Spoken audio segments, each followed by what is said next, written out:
말씀입니다. 요한계시록 2장 1절에서 7절 말씀.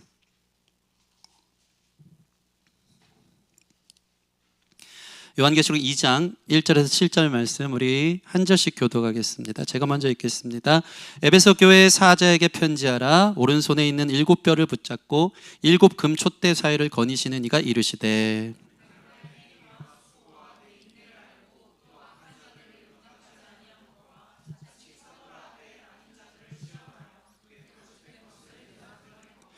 또 내가 참고 내 이름을 위하여 견디고 게으르지 아니한 것을 아노라.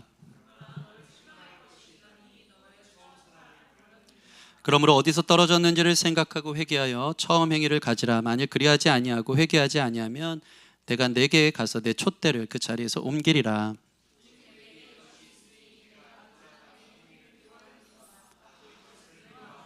함께 귀 있는 자는 성령이 교회들에게 하시는 말씀을 들을지어다. 이기는 그에게는 내가 하나님의 낙원에 있는 생명나무의 열매를 주어 먹게 하리라. 아멘.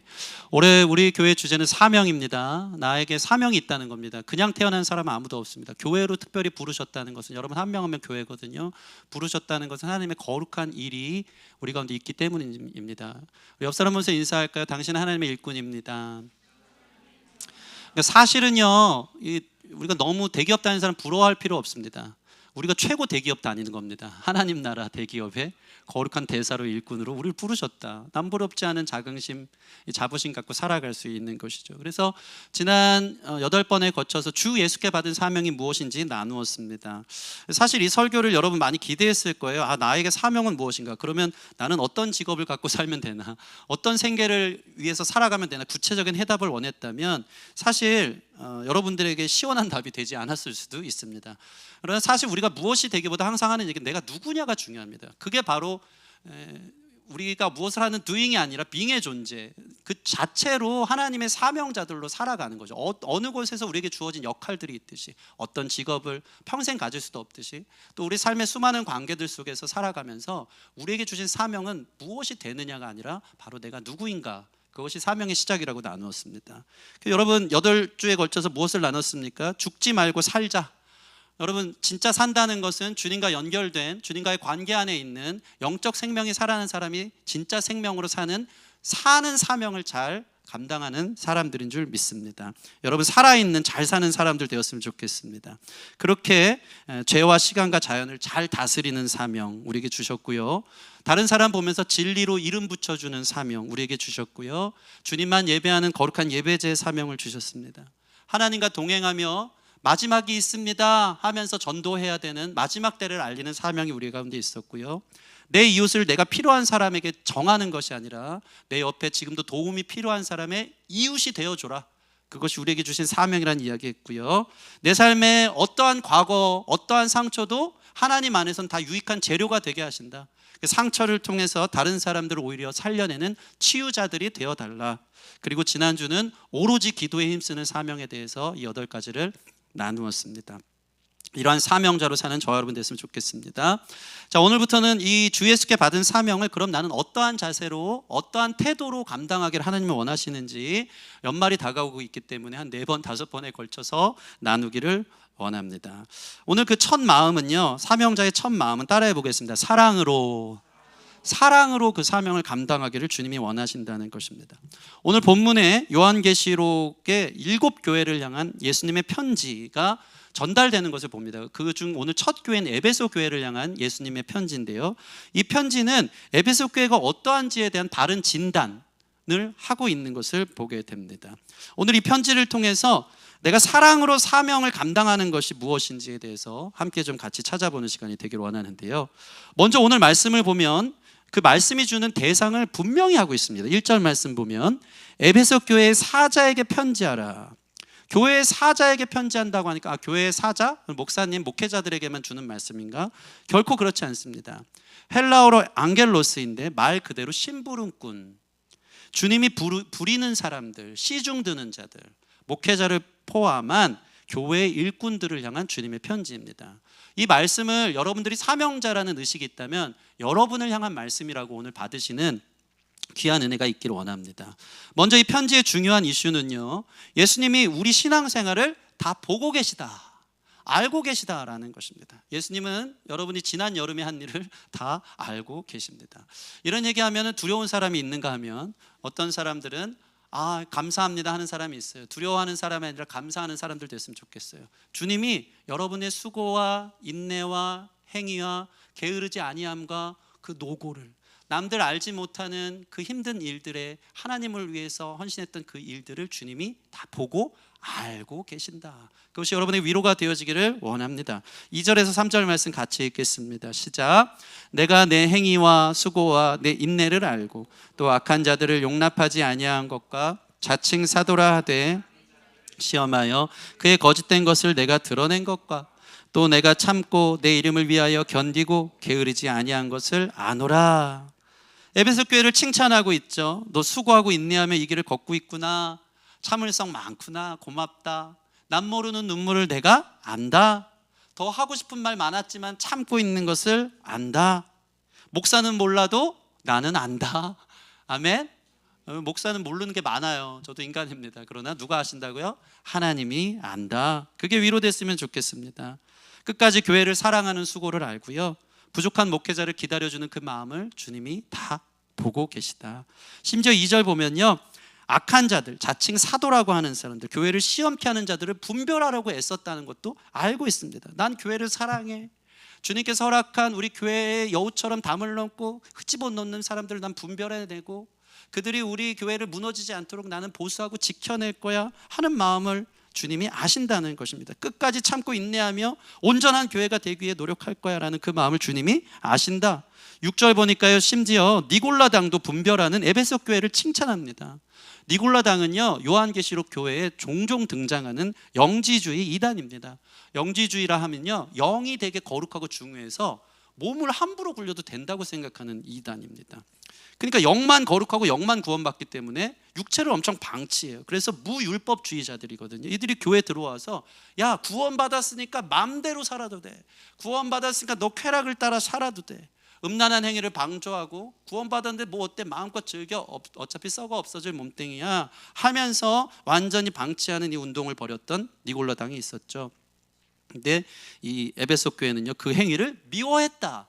그 세속화된 물결에 그래? 그게 신앙생활이야? 나도 그럼 좀 놀아볼까? 그래도 구원 받는다는 거지. 그걸 악용하고 거기 물들어서 사는 게 아니고, 그건 아니지. 성경의 기준이 그렇지 않잖아. 진리를 분별하고 그들을 미워했던 것을 주님이 다 안다. 주님께서 너무나도 칭찬을 하면서 에베소 교회의 일거수일투족을 다 보고 계셨다는 것을 우리에게 먼저 이야기해주고 있습니다. 그런데 문제는 뭡니까? 이 편지의 중간에 4절에 딱 이 부분이 걸리죠. 이게 오늘 편지의 핵심 아니겠습니까? 그런데 너무 안타까운 마음으로 주님이 우리를 향해 책망할 게 있다는 겁니다. 4절 같이 읽겠습니다. 시작. 그러나 너를 책망할 것이 있나니 너의 처음 사랑을 버렸느니라. 이게 편지의 핵심입니다. 야, 너가 교회의 복음을 보수하고 의지적인 열심도 있고 지적 충만도 있고, 근데 사랑이 없구나. 네 마음의 동기에 처음 사랑이 하나도 없구나. 은혜가 없구나. 다 말라버렸구나. 형식과 열심만 있구나. 그렇게 해야 되니까 하는 너의 열심만, 형식만 남았고, 교회 다니는 사람 제일 위험한 게 뭐죠? 습관 따라, 관성 따라 나오는 사람. 관성이 뭡니까? 움직이는 걸 멈추지 못하는 거잖아요. 그러니까 계속 그렇게 했으니까 멈추지 못해서 형식적으로 의무감에 그렇게 해야 되니까 나오는 사람들이 있는데, 그 모습을 보면서 하나님 뭐라고 말합니까? 야, 네 마음에 사랑은 하나도 없구나. 나를 향한 사랑의 동기로 교회를 위해 헌신하고 수고하고 봉사하고 너의 삶을 나를 사랑하기 때문에 행하는 어떤 사명 행함도 볼 수가 없구나. 그것을 책망합니다. 사실 여기서 책망이라기보다는요, 야, 너 그렇게 사느라 얼마나 힘드니 하는 주님의 안타까움도 묻어져 있지 않습니까? 야, 내가 너 그러라고 그리스도인 시켰니? 나에 대한 사랑은 하나도 없이 그렇게 우울하게 의무감에 형식적으로 지금까지 그렇게 하라고 했으니까 지쳐 힘든데도 힘들어 죽겠어, 그치만 해야지, 억지로 하라고 내가 너를 그 자리로 시킨 것 같으니 하나님이 너무 안타까운 마음으로 야, 내 사랑 없이 어떻게 그걸 버텼니? 하는 마음으로 우리를 향해 외치고 있는 주님의 안타까운 음성도 들리는 것입니다. 여러분, 어떤 동기로 지금까지 교회를 섬기셨습니까? 어떤 동기로 예배하러 나오셨고요, 어떤 마음으로 하나님의 영광을 위해 산다는 모습으로 나아갔습니까? 그 안에 하나님을 향한 사랑이 있었습니까? 오늘 그 첫사랑을 회복할 때 우리가 다시 살맛 나고 다시 살 힘을 얻고 사명 따라 살고 싶은 그 거룩한 동기가 우리 안에서 불꽃처럼 타오르게 될 줄 믿습니다. 그렇다면 저는 한 3가지 정도로 왜 하나님은 이처럼 내 안에 사랑이 중요한지, 이것을 왜 강조하는지, 왜 사랑으로 사명을 감당해야 되는지, 그것을 3가지로 좀 나누기를 원합니다. 첫 번째는요, 사랑에 대한 최고의 반응은 사랑이기 때문입니다. 여러분, 예수님이 우리를 사랑하십니다. 그래서 얼마나 사랑하시냐면요, 자신의 몸짓고 피 흘려 십자가에서 자기가 죽기까지 우리를 사랑하셨어요. 그 사랑에 대한 주님이 우리에게 원하는 것은 무엇일까요? 돈일까요? 내 헌신일까요? 아닙니다. 사랑입니다. 여러분 한번 생각해 보세요. 내가 누군가를 엄청 사랑해요. 그 사람이 원하는 것은 그 사람의 마음일 거예요. 근데 내가 그 사람을 사랑하는데 그 사람이 이래요. 나를 사랑해줘서 고마우니까 대신 맛있는 거 많이 사줄게, 돈 줄게, 난 마음은 없지만 의무적으로 널 만나줄게. 그럼 우리 그 사랑하는 사람의 마음이 해소가 될까요? 아닙니다. 다 없어도 괜찮으니까 내가 너를 사랑하는 만큼 너도 날 사랑해줬으면 좋겠다. 우리가 주님을 위해 헌신하고 주님께서 맡기신 일을 충성하며 봉사하며 감당하는 그 모든 마음에 내가 너를 사랑하여 죽기까지 섬긴 것처럼 너도 나를 사랑하여 죽기까지 섬겨주는 그 진짜 마음을 내가 알고 싶구나. 그래서 그 처음 사랑, 그 사랑을 우리에게 요구하신다는 것입니다. 여러분, 그 은혜를, 그 사랑을 우리가 깨달아 그 앞에 사랑으로 반응하는 진정한 사명자들이 되기를 원합니다. 억지가 아니겠죠. 예수님이 마태복음에 이런 비유를 들어주십니다. 천국은 포도원에 들여보내려고 품꾼을 찾아 나선 집주인 같다. 천국은 집주인의 마음 같아요. 근데 너무 재밌어요. 이 포도원에 한 명이라도 더 일을 시키려고 찾아 나서는 집주인의 마음이 천국이에요. 그러니까 그 말은 집주인이 엄청 한 사람이라도 찾기 위해서 그들을 사랑함으로 찾아 헤매고 있는 모습들이 천국과 같은 주님의 사랑의 마음이라는 것이죠. 이 집주인이 포도원의 일꾼을 만들려고 이른 아침부터 장터로 나갔습니다. 그 장터로 나갔더니 일용직을 구하는 이른 아침부터 서 있는 부지런한 신여비 같은 친구들이 있었겠죠. 살아서 벌어먹기 위해서 아침부터 이렇게 배회하는 거야. 나 오늘 뭐 벌어먹고 살지, 어떻게 살아야 되지, 이 고민들이 있었을 때 포도원 주인이요 가서 그 사람이 일을 찾는 것을 보면서 긍휼한 마음으로, 사랑으로, 당신이 오늘 포도원에 와서 좀 일을 해 주십시오. 그럼 내가 오늘 일당을 넉넉히 드리겠습니다. 근데 재미있는 게 보통 기업을 만든 이유는 뭘까요? 기업의 이윤 창출이 목적입니다. 이 사람을 시켜서 포도원 열매를 많이 따서 얼만큼 이윤을 남기느냐. 근데 집주인의 마음은 이게 아니에요. 왜 그걸 알 수 있습니까? 9시에 나가서도 찾고 12시에도 나가서 찾고 심지어 오후 3시에도 나가서 찾습니다. 여러분, 퇴근 시간이 6시라고 칠 때 3시간 남은 사람 가서 일 시킨들 얼마나 많은 이윤과 소득이 있겠습니까? 근데 집주인의 마음은요, 한 명이라도 너가 방황하지 않았으면 좋겠고, 너가 와서 이 인생을 살아가면서 내가 너에게 허락한 인생 속에서 정말 행복하고 즐겁고 거룩하고 삶의 의미를 찾은 그 일들을 해나갔으면 좋겠다는 하나님의 사랑의 음성으로 우리를 찾아오시고 불러주신다는 것입니다. 심지어는요, 놀랍게도 오후 5시에도 장터로 나가서 일꾼을 찾습니다. 이거 기업의 손해가 아니겠습니까? 근데 주인의 마음은 그렇지 않은 거예요. 한 명이라도 더 찾아 나섭니다. 하루 종일 일을 구하지 못한 사람, 이제 포도원에서 일하는 거 1시간밖에 안 남았는데 기업에 아무런 이익이 안 되는데 그러나 찾아 나가신다. 심지어는요, 9시에 와서 하루 종일 일한 사람이나 5시에 와서 1시간 일한 사람이나 일당을 어떻게 해요? 똑같이 준다. 주인의 마음인 거예요. 그 사람 살리는 게 주인의 마음인 거예요. 그 잃어버린 한 사람 찾아서 그를 사랑해서 그에게 거룩한 일을 맡겨주는 게 주인의 마음이라는 것이 드러나고 있습니다. 여러분, 하나님께서 우리를 살게 하시고 오늘 눈을 뜨게 해서 우리에게 일을 주신다는 것은요, 나를 사랑해서 찾으시는 사랑인 줄 믿습니다. 자, 한번 생각해 봅시다. 이 사람은 뭐 하다가 5시 그제서야 장터에 나와서 서성이고 있었을까요? 사실은 그의 인생을 방황했을 것입니다. 많이 허비했던 것이죠. 하나님이 맡겨주신 일이 아니라 다른 일들 하면서 다른 것들을 사랑해서 자기의 인생을 소비했을 것입니다. 왜 사는지도 모르고 방황한 인생들이 있는 것이죠. 그런데 그런 사람을 데려다가 일을 시키는 주인, 그에 대한 보상은 9시부터 열심히 헌신한 사람하고 똑같이 준대요. 이런 은혜가, 이런 호의가 어디 있겠습니까? 뒤늦게 정신 차린 이 사람, 난 이제 아무짝에도 쓸모없겠다. 내 인생의 해는 져가고 있구나. 내 인생의 시간은 5시, 이제 1시간밖에 남지 않은데 나 이전의 삶을 너무 허송세월했고 너무나도 무의미하게 살았구나. 내 삶에 건져질 만한 하나님이 인정하는 삶은 아무것도 없구나. 그러면서 투벅투벅 나온 이 5시 나온 장터에 나온 그 사람을 콜링하는 주인, 여러분, 이 모습을 보면서 이 5시 온 사람 무슨 생각했을까요? 예? 저를 찾으셨다고요? 저를 부르신다고요? 나와 같이 방황한 사람에게 당신의 거룩한 일을 맡기신다고요? 얼마나 감사할까요? 그는 그 누구보다 너무나도 감사했기에 9시부터 와서 뺀질뺀질 일하는 사람과는 비교도 안 될 만큼 그 1시간에 엄청나게 충성하면서 최선의 것으로 포도원 농사를 했을 것입니다. 그리고 나서 받은 일당에 놀라워하며 그 일용할 양식을 가지고 귀가할 때 뜨거운 감사의 눈물을 흘리며 집에 돌아가 가족을 향해서 오늘 줄 일용할 양식을 나눠줄 면목이 있었던 인생이 됐을 것입니다. 자, 한번 생각해 봅시다. 왜 나에게 이런 사랑을 주었지? 왜 나에게 이런 호의를 베풀었지? 왜 나 같은 사람을 이렇게 찾아오시지? 그러면서 무슨 생각했을까요? 내게 이런 은혜와 사랑을 베푼 당신을 위해서 부족하지만 사랑과 충성을 바치겠습니다. 그 사람은요, 다음 날부터 누가 뭐라 그래도 자발적으로 제일 먼저 포도원에 나가서 9시에 문 열리는데 6시부터 나가서 포도원 일을 했었으리 만무한 것입니다. 이것이 은혜에 대한 반응입니다. 사랑과 호의에 대한 사랑의 반응입니다. 주님의 사랑을 깨달은 만큼 몸밖에 드릴 것 없어 내 삶을 드립니다 하면서 나의 삶에 주께서 허락하신 일을 맡기고 감당하기 위해서 충성 봉사하는 것이 사랑으로 시작한 사명자의 마음인 것입니다.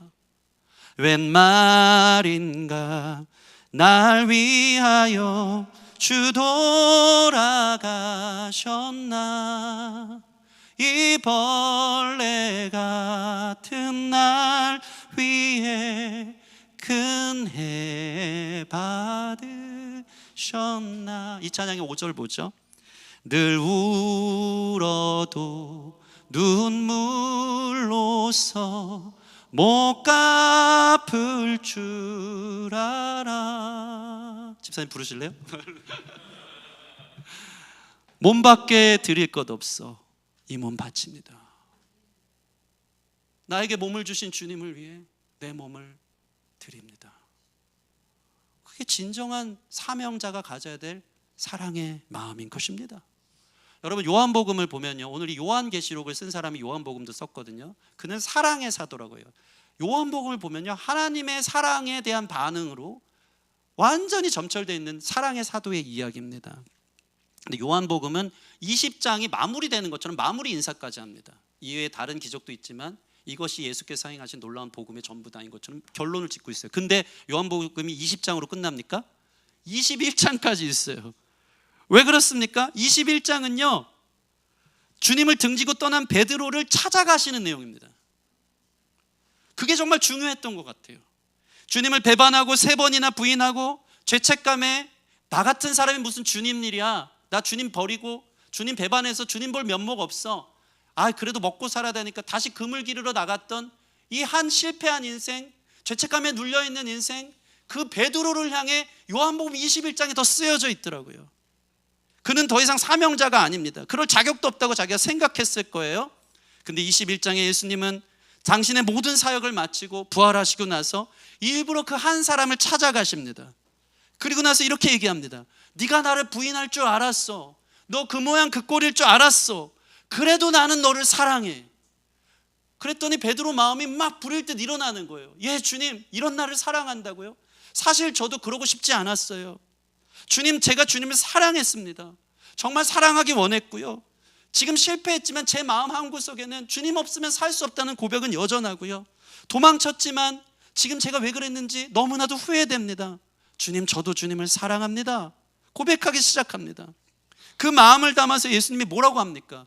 요한의 아들 시몬아, 네가 나를 사랑하니? 그 마음의 중심에 사랑이 있는 그 불일 듯한 그 사랑의 씨앗을 붙이고 나서 뭘 주시죠? 사명을 주세요. 내가 주님을 사랑하는 줄 주께서 아십니다. 그러면 내 양을 먹이라. 사랑으로 불타오르는 사람에게 그 사랑이 있니? 내가 알고 있어. 너 실패했지만 너가 날 사랑한다는 거 알아. 후회하고 있는 거 알아. 내가 다시 너를 일으킬게. 고맙다. 내가 너에게 사명을 주겠다. 내 양을 먹이라. 그 한 사람 찾아서 실패한 한 사람 다시 사명자로 일으키려고 그 안에 있는 사랑의 불씨를 다시 한번 붙이는 거룩한 주님의 찾아오심을 보게 되는 것입니다. 여러분, 우리가 실패하고 늘 넘어지고 연약해도 주님이 우리를 사랑하는 줄, 또 우리가 주님을 사랑하는 줄 아는 줄 믿습니다. 그런 우리를 향한 주님의 부르심, 그 사랑에 사랑으로 반응하는 사명자들이 되기를 주님의 이름으로 소원합니다. 두 번째로, 왜 사랑으로 주님은 사명을 감당하기를 원하실까요? 오직 사랑으로만 우리에게 허락된 십자가의 사명을 우리는 평생 롱런하며 변함없이 지켜나갈 수 있는 힘이 있기 때문이더라고요. 여러분, 이 안에 사랑 없이는요, 주님을 섬기며 주님의 사명자로 살아가는 것은 오래가지 못합니다. 롱런하지 못합니다. 주님을 사랑하지 않는 마음으로는요, 오래도록 헌신할 수 없어요. 오래도록 내게 맡겨준 사명을 충성할 수 없다라는 것입니다. 윤동주의 십자가 시를 알 것입니다. 쫓아오던 햇빛인데 지금 교회당 꼭대기 십자가에 걸렸습니다. 첨탑이 저렇게도 높은데 어떻게 올라갈 수 있을까요? 윤동주가요, 높은 십자가인데 너무 높은 거야. 그 십자가의 사명이, 근데 햇빛이 걸렸어. 십자가가 영광스럽게 빛나. 그 사명이 찬란하고 빛나고 내가 추구하는 높은 그 사명을 감당하고 싶은 마음은 있는데 뭐라고 합니까? 첨탑이 저렇게 높은데 어떻게 올라갈 수 있을까요? 주님, 그 높은 십자가의 사명, 당시에 독립투사로서 나라를 위해서 주신 사명을 위해 몸 바치고 내 몸을 불사로 죽기까지 나라를 위해 나를 바치는 것이 너무 쉽지 않다고 생각한 것 같아요. 그 십자가를 내가 감당하기에는 너무 빛나고 찬란한 그런 사명이지만 저는 못 올라갈 것 같아요. 왜 이렇게 첨탑이 높은가요? 근데 그 다음 시를 보십시오. 그는 그 높은 십자가의 고귀한 사명을 감당하는 예수님의 얼굴을 봅니다.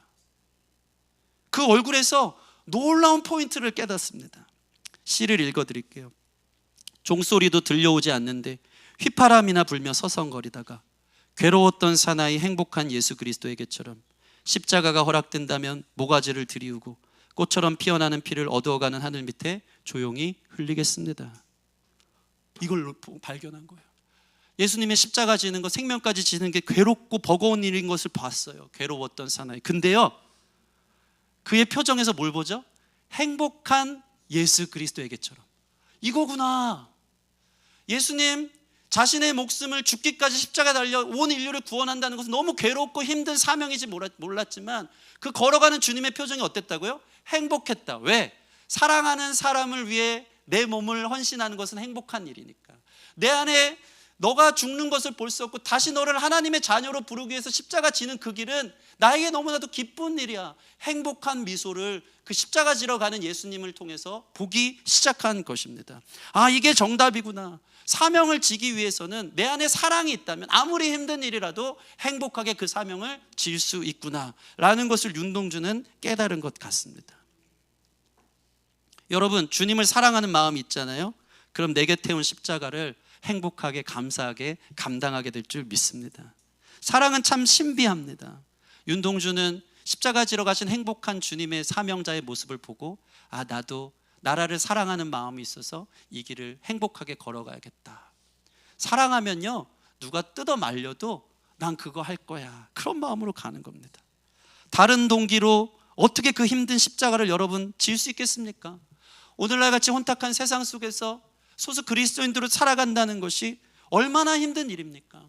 그러나 유일하게 달려갈 수 있는 유일한 동기가 있다면 그것은 주님을 사랑하는 마음, 그 하나뿐인 줄 믿습니다. 저는요, 아이들과 같이 살다 보니까요, 디즈니 애니메이션을 자주 봅니다. 한 편을 거의 20번, 30번 우리 아이들은 대사까지 외우는데요. 목사다 보니까요, 애니메이션을 봐도 은혜를 많이 받습니다. 거기서 많은 진리의 부스러기들을 얻게 되는 거죠. 모아나를 최근에 또 봤습니다. 근데 모아나의 제일 결정적인 장면이 생각나서 어제 제가 동영상 이거 찍으면서 캡처 떠서 오늘 설교 때 얘기해 줘야겠다. 모아나는요, 한 소년인데요, 모아나가 테피티의 심장을 다시 돌려주기 위한 사명이 있던 사람입니다. 그 심장을 테피티가 돌려받아야지 온 세상의 생명이 이어지기 때문입니다. 그런데 한 소녀가 테피티의 심장의 돌을 가지고 그 힘든 여정을 가기에는 너무 힘든 사명이었어요. 너무 벅찹니다.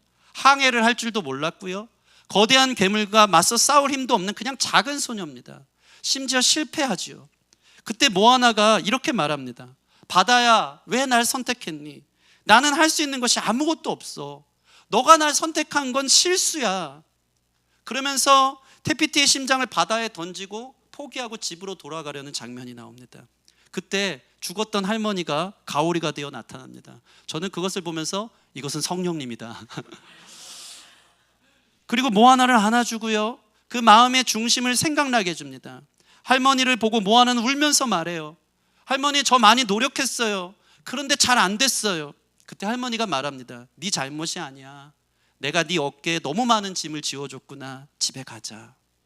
근데 신기한 일이 벌어져요. 할머니가 집에 가자는데도요, 모아나가 망설이기 시작합니다. 갑자기 집에 갈 생각을 안 하고 멍하니 바다를 바라보고 있습니다. 그때 모아나는 자기 마음속에 있는 소리를 듣기 시작합니다. 맞아, 나는 바다와 섬을 그리고 내 가족을 사랑해. 비록 내 앞길이 막히고 상처 아픔도 많지만 사랑은 날 강하게 해. 그 누구도 막지 못해. 나는 누구인가? 나는 모아나. 이러면서 갑자기 반전하는 역사가 일어나죠. 여러분, 이 모아나의 동기에 뭐가 있죠?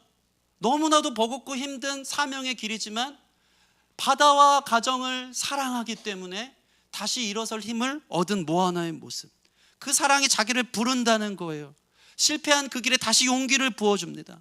아직 많이 부족하지만 마음속 깊은 곳에 파도처럼 계속 출렁이는 포기할 수 없는 그 마음은 가정을 사랑하는 그 마음, 그 바다를 사랑하는 마음이었던 거죠. 그리스도인도 이와 동일한 줄 믿습니다. 너무 힘들고 버거운 내 인생의 사명, 이 시대의 그리스도인으로 살아가는 게 쉽지 않지만 하나님을 사랑하기에, 파도처럼 꿈틀거리는 그 사랑이 내 안에 있기에 저는 이 길을 포기할 수 없습니다. 그 사랑이 동기가 되어 아무도 가지 않는 좁은 길을, 이 청년 세대 여러분들이 주님이 기뻐하는 사랑하는 마음 담아 그 길을 걸어갈 수 있는 저와 여러분 되어지기를 원합니다. 마지막 세 번째, 왜 하나님을 향한 사랑으로만 그 사명을 감당할 수 있다고 주님은 말하실까요? 사실 우리가 하는 모든 일에는요, 사랑이 동기가 되기는 합니다. 우리의 모든 동기는 사랑이라 할 수 있습니다. 그래서 우리가 여기서 분별해야 되는 게 있어요. 사랑의 동기를 점검할 때 내 안에 사랑이 있느냐 없느냐를 보다 더 중요한 것은 그 사랑의 대상이 나를 위함이냐 하나님을 위함이냐라는 것을 점검하는 것이 더 중요하다는 것입니다. 여러분, 하나님을 사랑하기 때문에 그 사명을 감당하고 있습니까? 아니면 여러분을 사랑해서 그 사명을 감당하고 있습니까? 이 동기가 매우 중요한 것입니다. 요한 1서 4장 2장 15절 17절, 이것도 요한 사도가 썼어요. 같이 읽어볼까요? 요한 1서 2장 15, 17절 시작. 이 세상이나 세상에 있는 것들을 사랑하지 말라. 누구든지 세상을 사랑하면 아버지의 사랑이 그 안에 있지 아니하니, 이는 세상에 있는 모든 것이 육신의 정욕과 안목의 정욕과 이생의 자랑이니 다 아버지께서로부터 온 것이 아니요 세상으로부터 온 것이라. 이 세상도 그 정욕도 지나가되 오직 아버지 하나님의 뜻을 행하는 자는 영원히 거하느니라. 아멘. 분명히 말합니다. 세상을 사랑하면 그 안에 뭐가 없다고요? 아버지를 향한 사랑이 있을 수 없다. 내 안에 사랑으로 시작되는 동기지만 나를 사랑해서 하는 건지 하나님을 위해서 하는 것이는 분명히 드러난다는 것입니다. 여러분, 이 세상을 사랑하는 내 자신에 있는 그 마음은 무엇입니까? 육신의 정욕, 안목의 정욕, 이생의 자랑입니다. 뭡니까? 육신의 정욕, 내 안의 욕심, 내가 하고 싶은 걸 채우는 것. 안목의 정욕, 눈의 족함을 채우는 것. 이생의 자랑, 나를 자랑하고 인정받고 싶은 그 동기로 나 자신을 만족하게 하기 위해서 충분히 하나님의 뜻과 상관없으면서 하나님을 섬기는 척 그 사명을 감당하는 사람들이 있을 수 있다는 것입니다. 여러분, 그런 사람 아닙니까? 예배도 자기를 위해 드릴 수 있어요, 없어요? 있어요. 헌신도 자기 인정받기에 드릴 수 있어요. 섬김도 자기 인정을 위해 드릴 수 있어요. 나 사랑, 내가 높아지려고 하는 거죠. 그것은 주님이 가짜 사명이다, 잘못된 사랑이다라고 이야기하는 것입니다. 하나님의 뜻과 상관없는 자기 사랑으로 충만한 삶만 산다면 그 어떤 것도 사명인 척 위장할 수는 있지만 참된 사명은 될 수 없는 것입니다. 그래서 마태복음 7장에 주님이 나더러 주여 주여 부르면서 나의 이름으로 선지자 노릇돼요. 대단하게 귀신도 내어쫓습니다. 많은 권능을 행했어도 주님 뭐라고 말하죠? 불법이야 그거. 너 나 사랑해서 한 거 아니잖아. 내게서 떠나가라. 내가 너를 도무지 알지 못한다 말하는 것입니다. 하나님께서 우리 마음의 사명자로서 찾으시는 참된 마음의 동기는 하나님을 사랑하기 때문에 하는 모든 헌신이요, 수고요, 노력이 되어져야 한다는 것입니다. 이번 주에 제 연세대 채플 사역하고 있는데 가수 션이 왔습니다. YG 엔터테인먼트 하고, 그래도 대학생들도 알더라고요. 이분은 제가 알기만 해도 오래전에 봤었었는데 늘 이 가정과 사랑, 연애 뭐 이런 것들에 대해서 좋은 남편이 어떠한 것인지에서 강연하러 다녔던 그 사람입니다. 그러니까 사실 이분 강연만 들으면 여자들의 눈높이가 엄청 높아져요. 모든 남자들의 주적 아니겠습니까? 이분 강연 들으면 저를 보면서 여보는 왜 그래? 왜 션 같지 않아? 사실 내가 되게 꺼려했던 그런 사람입니다. 사실 참 너무 이상적이에요. 그럴 수 없어요. 막 여러분 믿지 마십시오. 막 이러고. 네. 근데 지금 너무 오랜만에 본 거예요. 나이 들어서 그러나 제가 봤더니요, 얼굴이 새카맣고요, 몸이 깡말라 있는 거예요. 왜 이렇게 고생을 했지? 무슨 일이 있지? 근데 그러면서 그분이 하시는 말이 요즘은 1년에 10,000km씩 뛴다고 합니다. 1년 10,000km면요 매일 뛰어야 된대요. 매일 뛰어야지 10,000km를 뛸 수 있대요. 왜 그런가 봤더니 코로나가 오고부터, 그 전엔 여러 강연들, 대면 모임들을 다니면서 살았는데 후원을 요청하고 어려운 사람 많이 돕잖아요, 이웃들. 근데 코로나가 오니까 대면 모임이 다 금지되니까 강연할 자리들이 없어지기 시작하면서 하나님 앞에 기도했던 것 같아요. 하나님, 전 이제 어떤 사명을 위해 살까요? 무엇을 할 수 있을까요? 비대면으로 나가서 뛰어라. 그때부터 혼자 포레스트 검프처럼 뛰기 시작하더라고요. 여러 명의, 내가 한번 뛰면 후원과 광고를 받고 광고비를 받아서 불우이웃을 그것을 돕겠다. 그걸 통해 지금 지난 코로나 이후에 거의 5년, 6년, 7년을 그 전부터 하나님이 그런 마음을 주셔서 매번 뛴답니다. 요즘 몇 킬로를 뛰냐고 그러면서 하나의 이슈를 얘기하는데요, 8.15 광복을 기념해서 이 우리나라의 독립투사의 이제 부모님들, 할머니, 할아버지들이 나라의 혜택을 별로 못 받고 판잣집에서 사는 분들이 그렇게 많대요. 근데 그들을 위해서 내가 집을 지어줘야 되겠다는 그런 마음, 기업의 도네이션을 받고 후원을 받아서 나의 어떤 네임밸류로 집을 지어줘야겠다는 그런 마음이 들어서 8.15 광복 기념이면 81.5km 정도는 뛰어야 되지 않을까 하는 마음이 든 거예요. 여러분, 마라톤이 41.19km, 그것만 뛰어도 죽는데요, 그 2배를요 매년 광복절 때 기념으로 뜁니다. 그렇게 뛰면 기업의 후원을 받아서 집 한 채씩 지을 수 있는 터가 마련됐고, 놀라운 건요, 이 사람 대단합니다. 100채의 집을 독립투사들 어머니들을 위해서 지어주고 싶대요. 그러면서 지금 거의 6년 7년 뛰었는데 이제 20채인가 30채 졌고요, 아직 70채가 남았습니다. 평생 81.5km를 뛰어야 되는 사명자로 살더라고요. 근데 이분이, 이게 여러분 감당이 안 됩니다.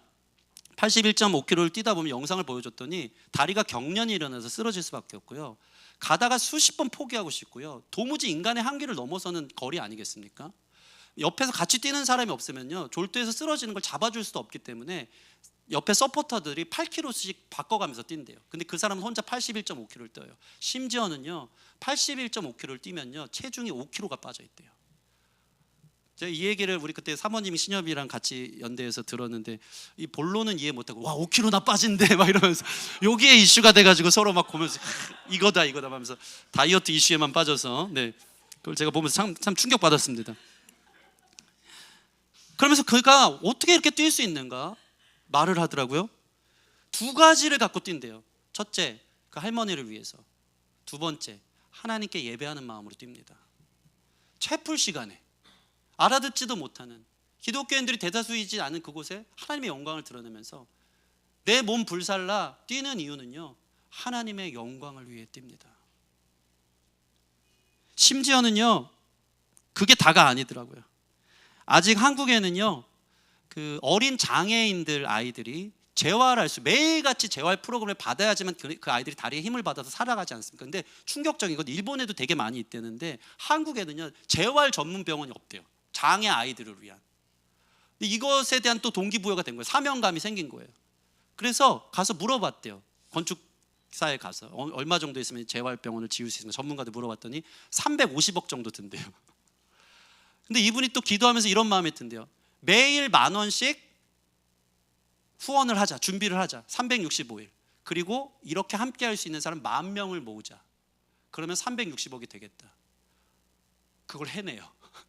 그러면서 자기가 매일 뛰면서 또 이 돈을 모으고 4년 5년 만에 350억을 모아서 집 지어주세요, 재활센터 만들어주세요 갔더니 건축주가 그렇게 얘기하더라고요. 죄송한 말이지만 갑자기 땅값이 올라가고 450억으로 100억이 늘었습니다.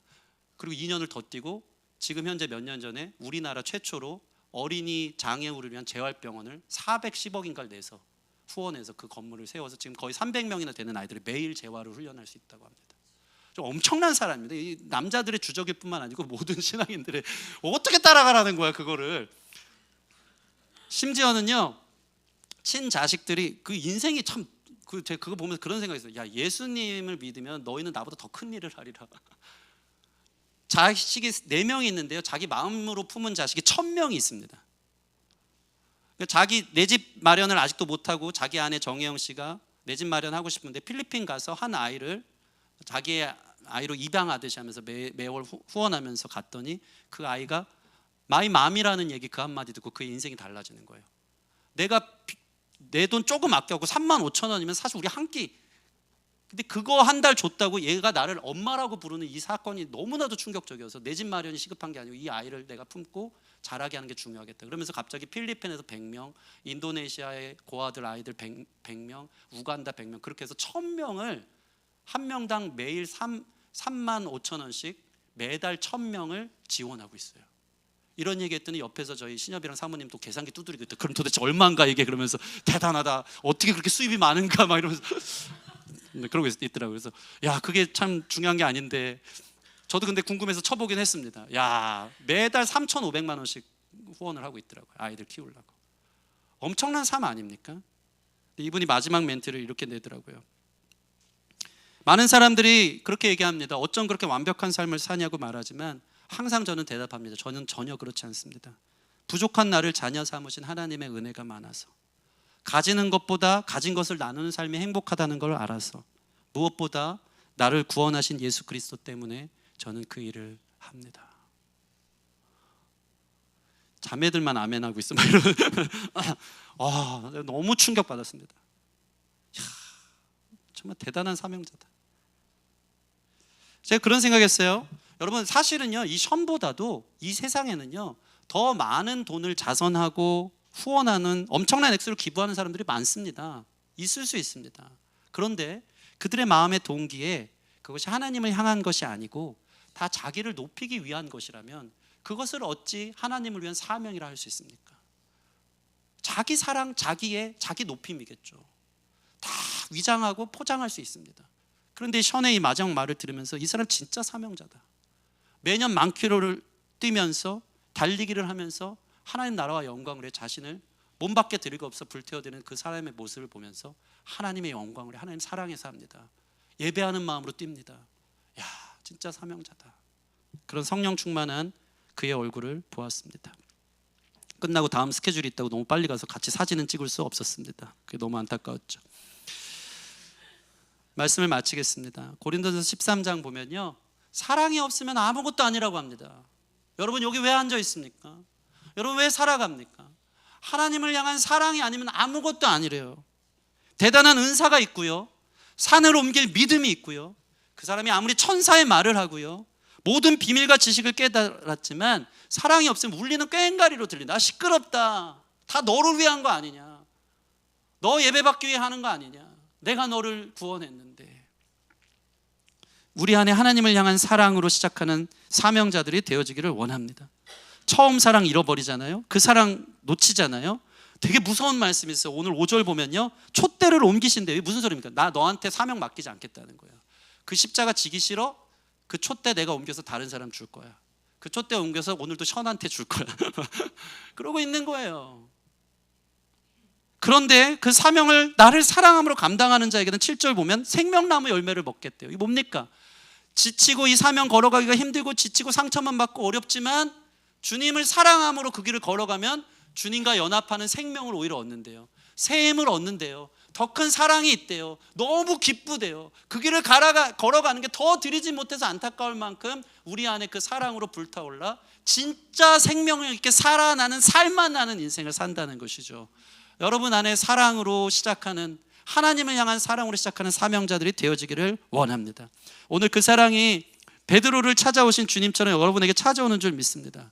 내가 너를 사랑한다. 내가 너를 구원했다. 너는 나의 자녀다. 그런 주님의 부르심 앞에 내가 주님을 사랑합니다. 오직 사랑에 대한 반응으로, 또 사랑의 강한 힘으로, 하나님을 향한 사랑만으로 그 모든 우리의 일상, 우리의 인생들을 감당하며 살아갈 수 있는 저와 여러분 되기를 주님의 이름으로 축원합니다. 우리 같이 찬양하고 기도하는 시간 갖겠습니다.